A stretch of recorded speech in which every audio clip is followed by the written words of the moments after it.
Hello, ഇന്ന് നമുക്ക് ബീറ്റ്റൂട്ടും കൊണ്ട് ഒരു തോരനാക്കി നോക്കിയാലോ. അപ്പോൾ ഈ സംഭവം ഉള്ളത് കൊണ്ട് ബീറ്റ്റൂട്ടും ക്യാരറ്റും ക്യാബേജും അങ്ങനെയുള്ള കാര്യങ്ങളൊക്കെ അരിയാൻ ഭയങ്കര എളുപ്പമാട്ടോ. പക്ഷേ ബീറ്റ്റൂട്ടിന് കുറച്ച് കട്ടിയുള്ളത് കൊണ്ട് എനിക്ക് അങ്ങോട്ട് അരിയാൻ ഭയങ്കര പാടാണ്. ഫസ്റ്റ് ഇതൊന്ന് അരിഞ്ഞ് കിട്ടാൻ വേണ്ടി കുറേ ടൈം എടുക്കും. അതിന് ഞാൻ ഇതിലൊരു സവാളയും കൂടി ഇട്ടിട്ടാട്ടോ ഞാനൊന്ന് അരിഞ്ഞെടുത്തത്. അപ്പോൾ നന്നായിട്ട് ദേ കണ്ടോ, കുഞ്ഞു കുഞ്ഞായിട്ട് നമുക്ക് അരിഞ്ഞരിഞ്ഞ് വരും. ഈ സാധനം ഉള്ളത് കൊണ്ട് സിമ്പിളാണ്, നമുക്ക് പകുതി പണി അങ്ങോട്ട് തീരും. എന്നിട്ട് ഞാനൊരു പാൻ അടുപ്പത്ത് വെച്ചു. അതിലേക്ക് കുറച്ച് വെളിച്ചെണ്ണ ഒഴിച്ച് വെളിച്ചെണ്ണ ഒന്ന് ചൂടായി വന്ന ശേഷം ഞാൻ കടുക് ഇട്ടു. കടുക് പൊട്ടി വന്ന ശേഷം ഞാൻ ഈ അരിഞ്ഞ് വെച്ചത് ബീറ്റ്റൂട്ടൊക്കെ ഞാൻ അതിലേക്ക് ഇട്ടു.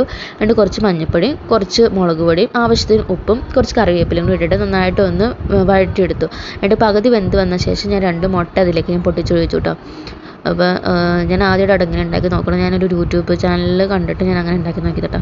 പക്ഷേ നല്ല ടേസ്റ്റ് ഉണ്ടായിരുന്നു, പിള്ളേർക്കായാലും ഇഷ്ടപ്പെട്ടായിരുന്നു കേട്ടോ. അപ്പോൾ ആദ്യമായിട്ടാണ് എൻ്റെ ചാനൽ കാണണമെങ്കിൽ എല്ലാവരും ഒന്ന് സപ്പോർട്ട് ചെയ്യണേ.